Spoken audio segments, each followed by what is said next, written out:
Bismillahirrahmanirrahim. Assalamualaikum warahmatullahi wabarakatuh. Waalaikumsalam warahmatullahi wabarakatuh. Mohon maaf. Tadi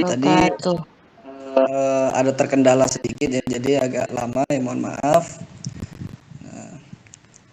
Alhamdulillahirabbil alamin, nahmadu wa nasta'inuhu wa nastaghfiruh wa na'udzu billahi min sururi anfusina wa min sayyiati a'malina, may yahdihillahu fala mudhillalah wa may yudlil fala hadiyalah. Asyhadu an la ilaha illallah wahdahu la syarika lah wa asyhadu anna Muhammadan abduhu wa rasuluh la nabiyya ba'da. Rabbi shrah li sadri wa yassir li amri wa hlul 'uqdatam min lisani yafqahu qawli, amma ba'du. Bersyukur kita kepada Allah Subhanahu wa taala dengan mengucapkan alhamdulillahirabbil alamin, kita masih diberikan nikmat iman, Islam, kesehatan, sehingga kita masih dapat bertemu melalui platform Google Meet ini. Salat beserta salam anak-anak Ustadz, jangan lupa marilah kita sampaikan kepada sanjungan alam, yakni baginda Nabi besar Muhammad sallallahu alaihi wasallam dengan wasilah Allahumma shalli ala sayyidina Muhammad wa ala ali sayyidina Muhammad. Assalamu alayka ya Rasulullah, assalamu alayka ya Habiballah. Anak-anak Ustadz yang berbahagia, insyaallah dirahmati Allah Subhanahu wa taala. Gimana kabarnya malam ini? Sehat semua ya. Oke, alhamdulillah sehat semua. Ustadz ingin mengabsen terlebih dahulu ya. Jadi mohon diperhatikan. Pertama ini ada Ayu Eliawati. Hadir Ustadz. Siapa nih yang nggak hadir nih?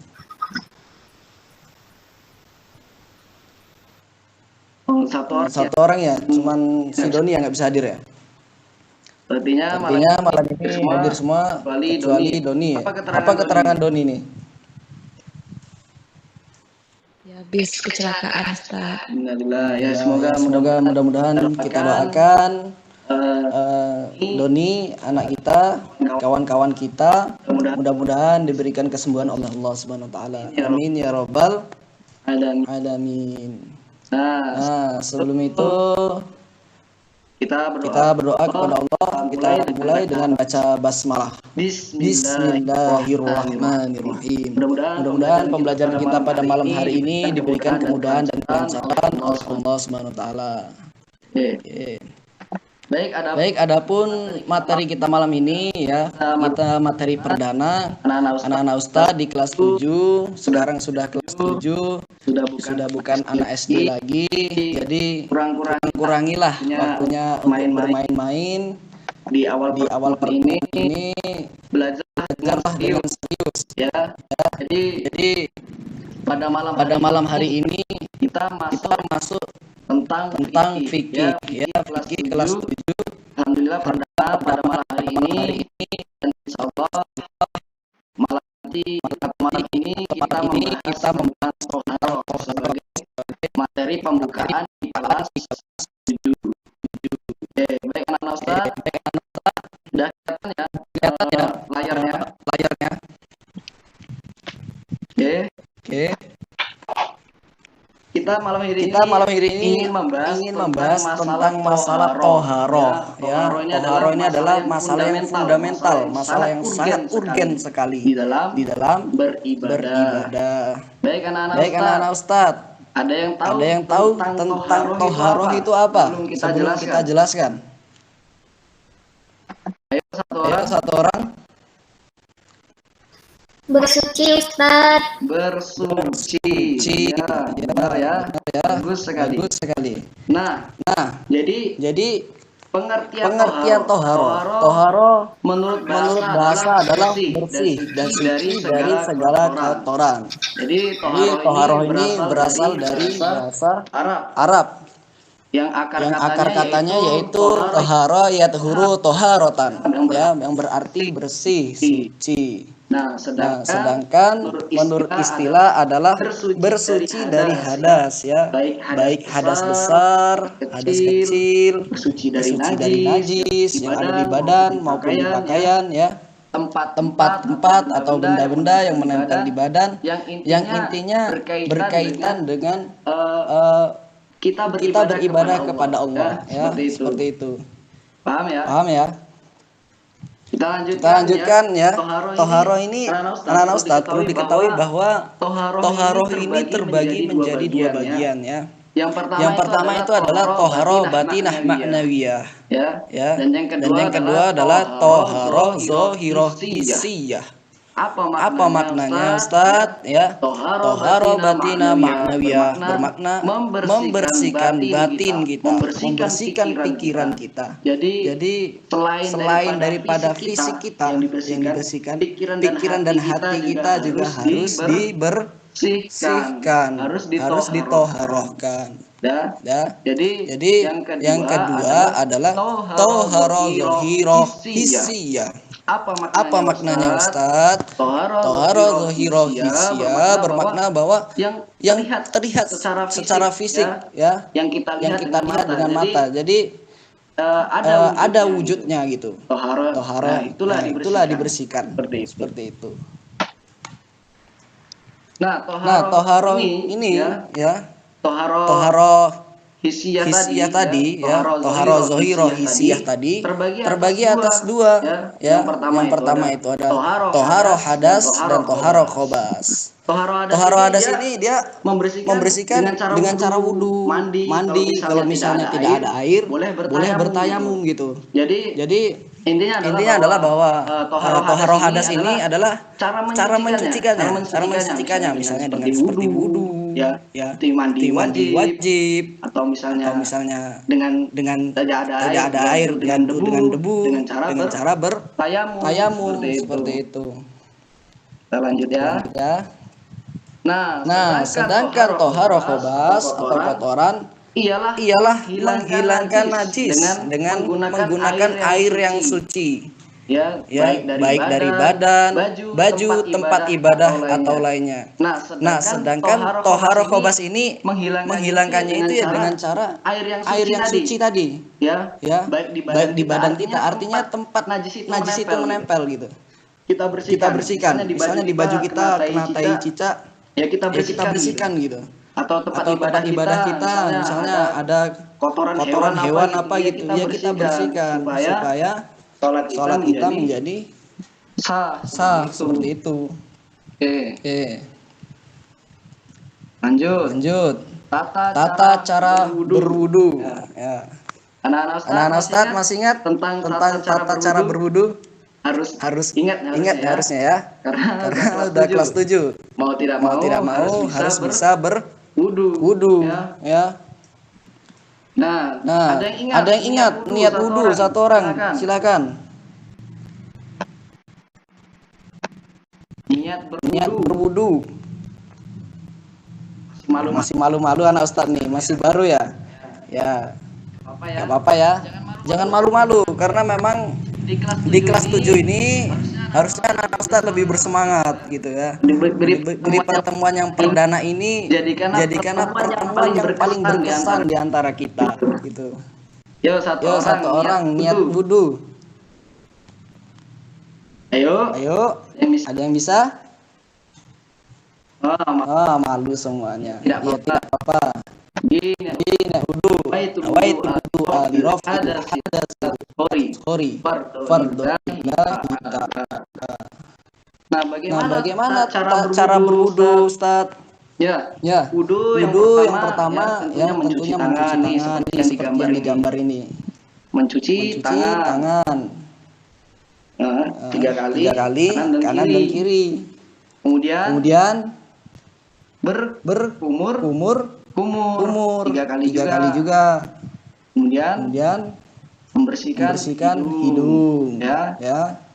Tuh. Dan seterusnya. Dan Ustadz yakin anak-anak Ustadz bisa wudu semua gitu.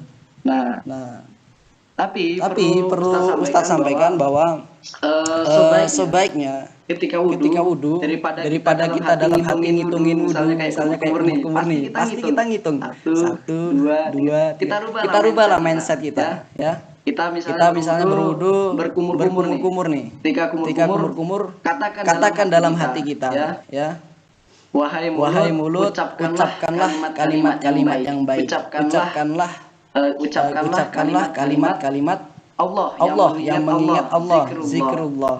Seperti itu. Kemudian ketika membersihkan hidung, ya, kalau bisa air dan disedot supaya lebih bersih di dalam rongga-rongga hidung di bagian atas ini. Sambil kita ucapkan kepada hidung kita, wahai hidung, ciumlah aroma yang wangi.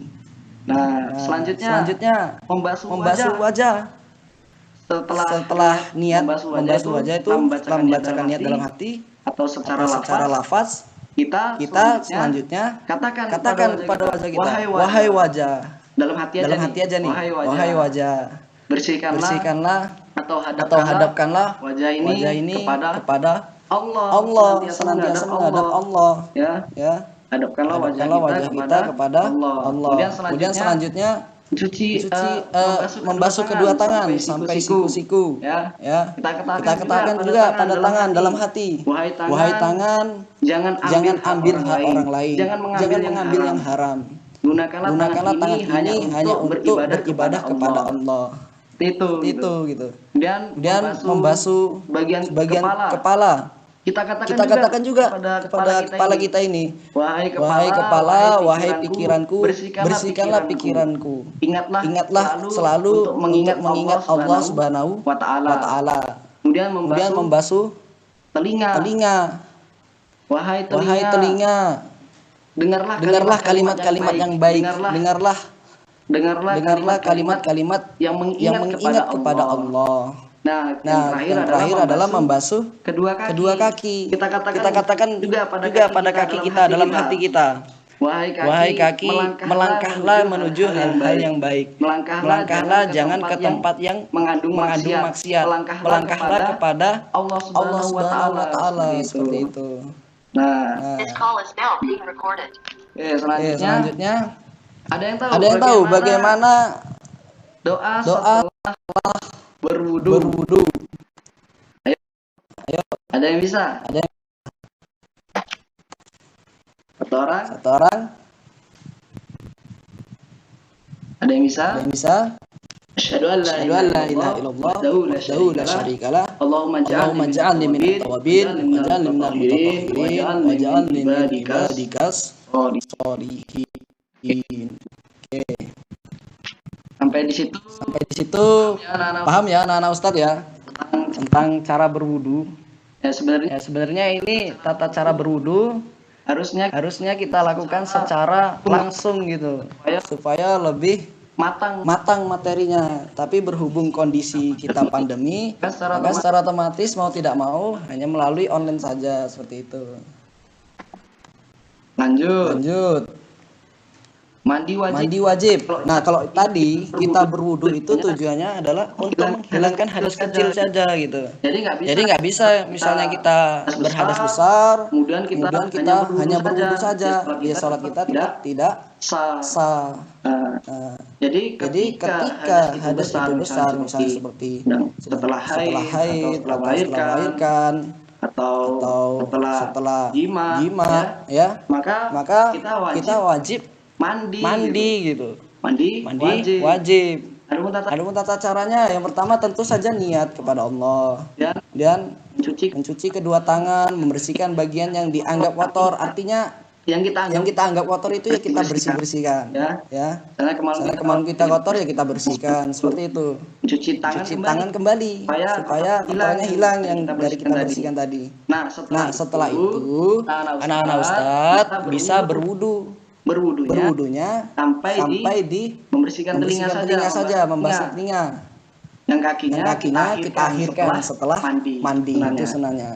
Nah, setelah itu silakanlah dahulukan membasahi kepala, mengurai rambut, kemudian siramlah ke tubuh yang bagian kanan 3 kali. Kemudian bagian kiri 3 kali, barulah basuh semuanya.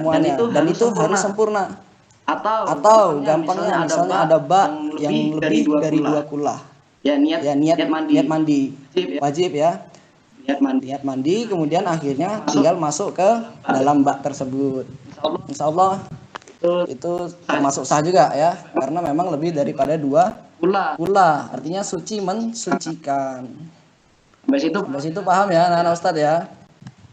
Nah Ustadz, bagaimana kalau seandainya kita mau sholat nih, tapi nggak ada air. Misalnya saya lagi sakit keras Ustadz, nggak bisa kena air. Gimana caranya? Gimana anak Ustadz? Hah? Dengan cara bertayamum, ya, bertayamum dengan menggunakan debu yang suci lagi mensucikan, ya. Misalnya seperti tadi tuh. Jadi tayamum ini dipakai hanya untuk ketika misalnya tidak ada air sama sekali gitu. Tidak ada air atau memang sakit keras yang mana kalau kena air dia nanti makin parah kayak misalnya penyakit kulit atau lain sebagainya gitu. Ya. Tentu ini bisa menggunakan tayamum ya. Bagaimana caranya Ustadz tayamum? Ya. Misalnya seperti ini, kita ambil debu nih. Kita ambil debu dan kita pukulkan seperti ini. Dan kita basuh ke wajah ini sebanyak 3 kali.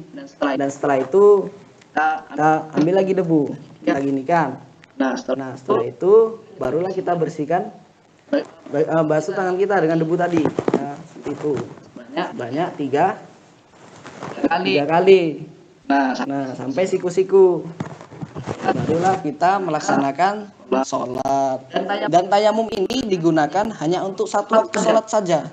Misalnya sholat zuhur kita bertayamum, nanti sholat asar misalnya masih ada sebab dan syarat yang menyebabkan kita tidak bisa wudu atau mandi, maka otomatis kita tayamum lagi gitu. Seperti itu. Paham anak-anak Ustadz?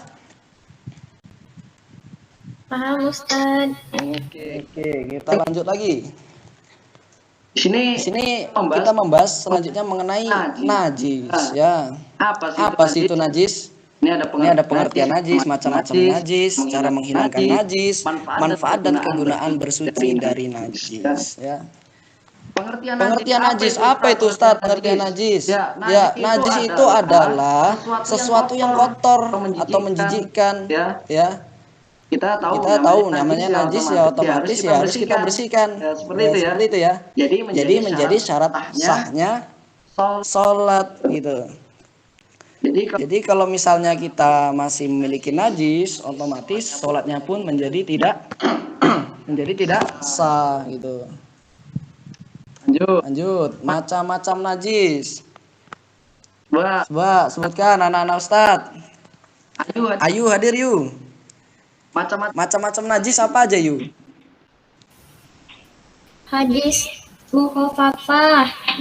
Iya. Terus? Hadis mutawasitoh. Dan hadis mughaladoh atau hadis najis mughaladoh atau najis yang berat. Apa itu Ustadz? Najis mukhafafah. Najis mukhafafah itu najis yang ringan. Contohnya apa? Misalnya ada bayi laki-laki ya, anak kita atau misalnya adik kita kencing dia, tapi belum makan apa-apa selain ASI, maka itu termasuk dikategorikan dengan najis mukhafafah atau najis yang ringan. Ustadz, gimana cara membersihkannya Ustadz? Cara membersihkannya cukup dipercikan air ya. Dipercikan air. Selanjutnya najis mutawasitoh atau najis yang sedang, misalnya seperti nanah, darah, sesuatu yang keluar dari kubul dan dubur, kecuali air mani. Air mani itu pada hakikatnya adalah air yang suci gitu. Kemudian bangkai, kecuali bangkai manusia, belalang dan ikan. Nah, di sini juga perlu Ustaz jelaskan bahwa yang dimaksud najis mutawasito atau najis ringan ini, nanah dan darah yang keluar ini terlihat mengalir gitu.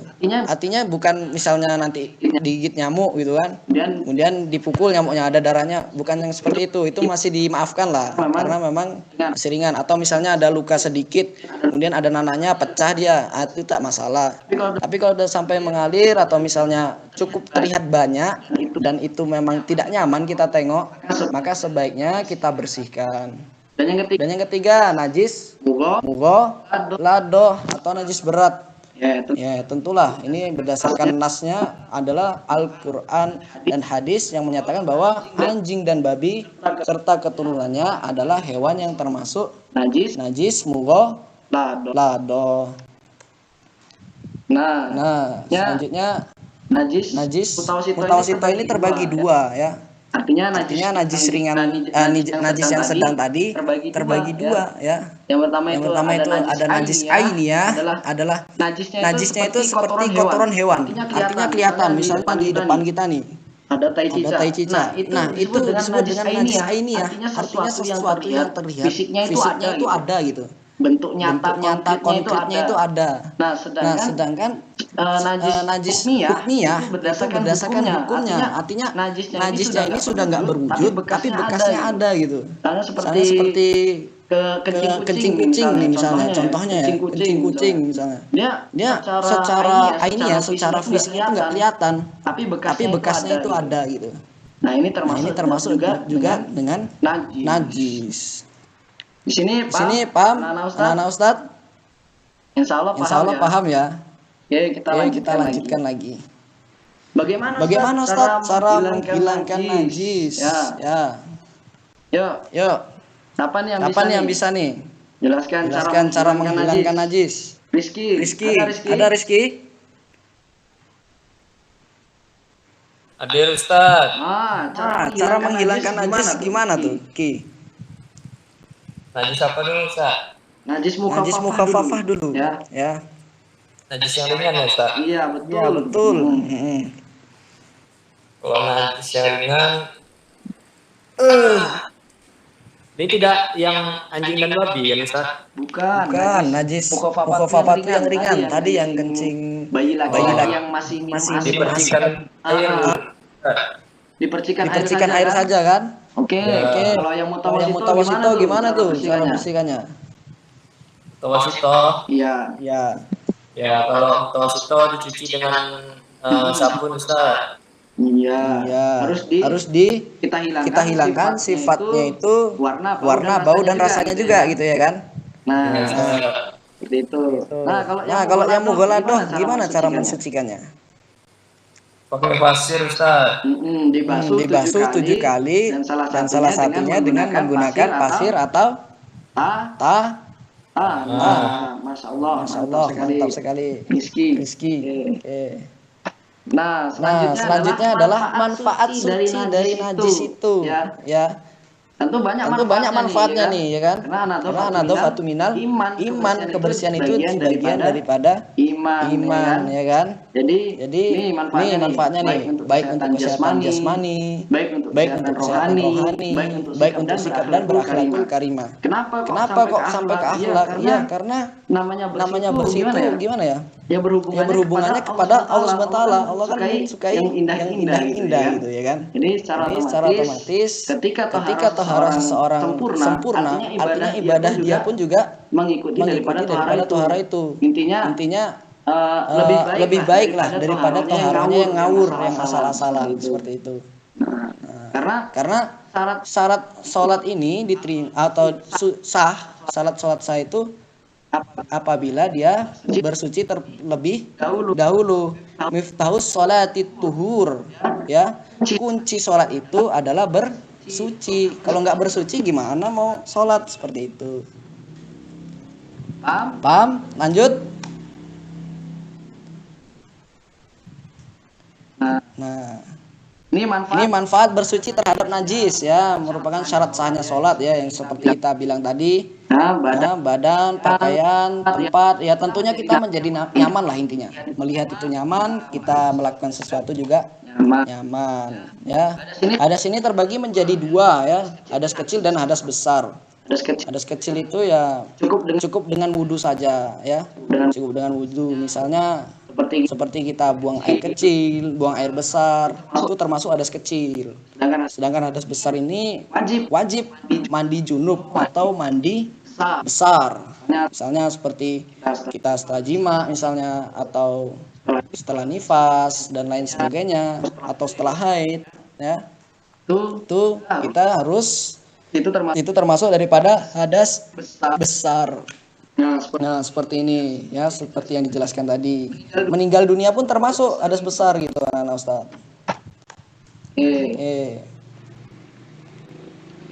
Nah, terakhir. Yuk yang bisa aja lah. Macam-macam air untuk bersuci beserta hukumnya. Masih ingat nggak nih? Pasti anak-anak Ustaz masih ingat di pelajaran MI-nya nih udah pernah kan dibahas kan, atau di MDA-nya mungkin, atau bahkan sudah diajarkan oleh orang tuanya ya. Apa sih macam-macam air untuk bersuci beserta hukumnya? Ayo coba yuk. Bacakan yuk di buku yuk. Ada nggak yuk? Macam-macam air untuk bersuci itu ada 4. Yang pertama air suci dan menyucikan. Iya. Yang kedua air musyammas. Yang ketiga air suci yang tidak mensucikan. Iya. Dan yang keempat air mutanajis. Iya betul. Makasih ya. Betul. Nah, yang pertama itu adalah air suci dan menyucikan. Apa maknanya Ustadz? Air suci mensucikan itu adalah maksudnya adalah air yang mutlak, air yang bisa kita gunakan untuk minum. Jadi artinya kita minum bisa, kita untuk masak bisa, dan bahkan untuk berwudu juga bisa gitu. Artinya suci, dia suci, bisa kita minum, bisa kita konsumsi, dan menyucikan. Menyucikan di sini maknanya adalah bisa digunakan untuk bersuci seperti wudu, mandi junub dan lain sebagainya berdasarkan syarat dan ketentuan yang telah ada seperti itu. Nah, sedangkan yang kedua, air musammas. Apa itu air musammas? Air musammas itu adalah air yang terkena sinar matahari yang panas, ya, panas sekali, atau air yang mendidih. Ini misalnya air yang sangat panas ya, jangan sampai mendidih lah maksudnya. Air yang cukup panas yang memang kalau kena kulit ini bisa berakibat ada negatifnya gitu. Nah, maka air musammas ini hukumnya adalah makruh menggunakan air musammas ya, seperti itu. Kemudian ada air suci yang tidak menyucikan. Apa contohnya? Misalnya minum air kopi ya. Air kopi diminum bisa, tapi digunakan untuk berwudu atau misalnya untuk mandi tentu tidak menyucikan, seperti itu. Atau apalagi misalnya air mustakmal. Air mustakmal itu apa Ustadz? Air yang bekas digunakan untuk berwudu, dan air itu kurang daripada 2 kullah, makanya disebut dengan air mustakmal. Dan yang keempat itu adalah air mutanajis. Ya tentu saja air mutanajis adalah air yang kurang dari 2 kullah, kemudian terkena najis jatuh di air tersebut, maka menjadi air mutanajis. Nah, cukup sampai di sini pembahasan kita anak Ustadz. Paham semua? Ada pertanyaan? Ada yang perlu ditanyakan? Sampai sejauh ini. Siapa tuh? Ayu ya? Boleh. Tanyalah Yu. Misalnya nih kan kita lagi jalan terus kita lewat, kita melihat nih ada orang yang lagi sholat. Nggak sengaja melihat di baju orang yang sedang sholat itu ada najis, kotoran yang berupa najis. Lalu bagaimana kiranya sikap kita menghadapi situasi tersebut, Ustaz? Artinya waktu kita lewat tuh ada orang lagi sholat, kemudian kelihatan lah ada najis di bajunya yang memang kayaknya nggak disadari sama dia itu ya, gitu ya? Iya, Ustaz. Ya sebaiknya biarkan orang itu, misalnya kita untuk menjaga adab kita ya, biarkanlah selesai dulu sholatnya orang itu. Kemudian setelah dia selesai sholat, kita kasih tahu sebaiknya. Kita kasih tahu bahwa ada najis yang menempel di pakaiannya, agar nanti orang tersebut bisa mengganti bajunya atau membersihkan bajunya dan kemudian mengulangi sholatnya lagi. Nah, seperti itu. Jelas ya? Jelas ya anak-anak Ustadz ya? Oke. Karena berhubung waktu juga sudah menunjukkan angka perpisahan kita ya. Ini cukup sampai di sini. Lebih dan kurangnya mohon maaf. Silakan untuk minggu depan ya kita belajar seperti ini lagi daring dibaca-baca materi berikutnya dan tentang pembahasan bersuci ini silakan tentang toharoh ini silakan buka bukunya halaman 35. Di situ ada soal objektif 1 sampai 20.